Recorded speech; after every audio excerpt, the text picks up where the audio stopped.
Hey everybody, I just got back from lunch with a really good friend and I wanted to make a video while I was in the mood to make a video, because if I ignore the motivation to make one, it doesn't happen when I have the time. You know what I'm saying?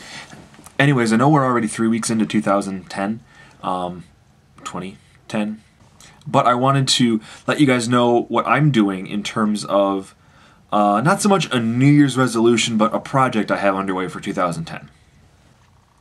When I was in college, I had to take a class called POW, not Prisoners of War. It stood for Principles of Writing. And basically we had to write stories. It was a class where you just wrote, sometimes fiction, sometimes not, but you just had to write. And I did this. Everyone in my class hated it. They hated doing the class. I really enjoyed myself. I liked my teacher. I liked my class. And I had a lot of fun doing it. So when I got to choose an elective class, because I did get to pick a couple random classes that had nothing to do with my major or my minor, I just got to pick something. I picked Advanced Compositions, Narrative, and Personal Essay,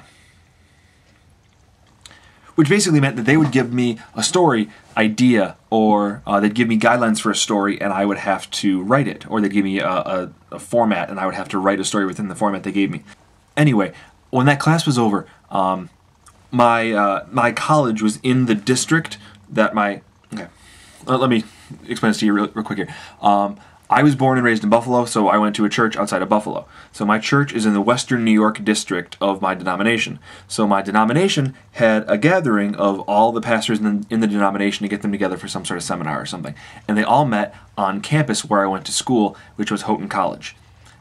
So my pastor went to this conference at Houghton College. My professor sought out my pastor and said to my pastor, "Hey, by the way, if you could convince Andy not to be a pastor and be a writer instead, that would be great." Because she was so convinced that I had tremendous ability at writing that I should leave everything I was going to do before behind and be a writer. So I've said all that to say this. I've told you that I have, at least according to some people, competency at writing, and I enjoy doing it. My project for 2010 is to write a novel from beginning to end over the course of 1 year.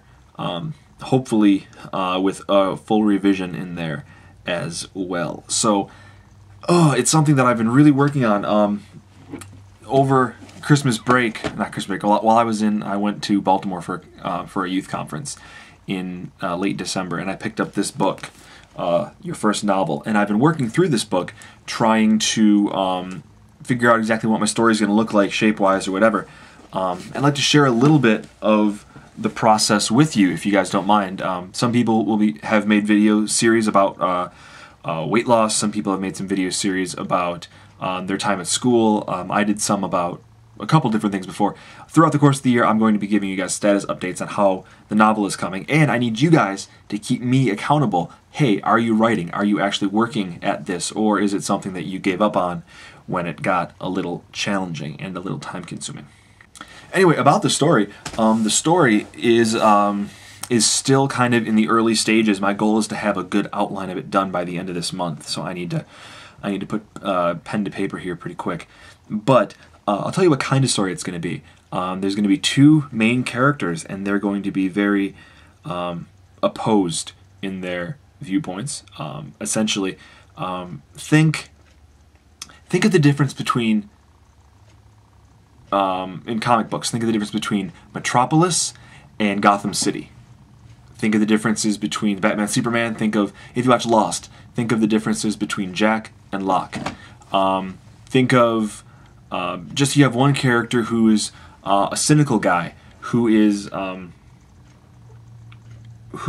very well educated, a cynical guy who has ways in which the world can be made better through means that aren't necessarily always the greatest, and then you have a guy who is overly optimistic to a fault, who is hopeful and who has incredible amounts of faith in humanity, and believes that the world is actually getting better. You'll have the two different points of view. You'll have the cynical guy believing the world is getting worse, and you'll have the optimistic guy believe the world is on the rise, and these two will be butting heads.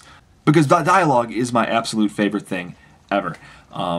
I'm a big fan of, everyone who follows my videos probably knows this one by now, but I'm a big fan of the video game series Metal Gear Solid. If you look over my shoulder here, at these things here, those are every game, book, soundtrack, graphic novel, whatever, released in the Metal Gear Solid series. And you know why I like this series so much? I'm not even going to get into the broader themes of it. It's because when two characters meet on the battlefield, they will meet up with each other, and they're two soldiers. In the game, they will have a 45-minute philosophical dialogue about what is the nature of a country. Should a soldier be loyal to a set of values, or should he be loyal to his mission only? How loyal should a soldier be if all it takes is the winds of change to make your friend your enemy in terms of politics and who you're fighting? Can you focus, and all these broad themes, big philosophical concepts, and then of course they end up fighting at the end. But I always love dialogue. So I'm just brought a couple of my favorite movies over here to show you guys what I mean. My favorite movies are dialogue filled. I saw the new Transformers movie. I hated it. I have no desire to see Avatar. A whole bunch of the big blockbusters, I don't care, because it's all about dialogue for me. Gran Torino, brilliant movie, mostly conversation that goes on. Garden State is probably one of the movies that's had the biggest impact on how I feel about story structure and film and writing. Away We Go, probably my absolute favorite movie of last year, hands down, no questions asked. The best movie of 2009, in my opinion. Away We Go, brilliant film. Thank You for Smoking is a great movie, and another Jason Reitman, who's quickly become my favorite director, is Juno, which I think that it was a great movie as well. So all of these films here are dialogue-based films where you get to know the characters better, which is a good reason why Quentin Tarantino is one of my favorite directors. Not so much because I like movies that are violent or action-filled. I don't most of the time. But he writes brilliant dialogue. The scene toward the end of Pulp Fiction, where Samuel L. Jackson and John Travolta are having their conversation at the coffee shop about whether or not what they saw was a miracle, I think is a fantastic scene. How that all plays out, I think, is just absolutely brilliant. So I'm very committed to a story that's deeply rooted in dialogue. That is my goal. Not a New Year's resolution, not a huge change, but it's taking a little bit of time, as often as I can, to sit down and to build a story. And ideally, the dream is to be a published author who gets a publisher to buy the story and publish it. But it's a pipe dream, I know, but everyone's got to have a hobby, right? So thank you guys for listening. This is probably going to be a longer one that I've done recently, but getting back to vlogging, getting back to being more disciplined with how I spend my time, not wasting it on nonsense, but being more intentional, doing work, videos, novel writing, all this stuff, just being very intentional with how I spend my time. So, goodness. Anyways, you guys are awesome for getting this far. Thank you so much for watching. Take care. Bye.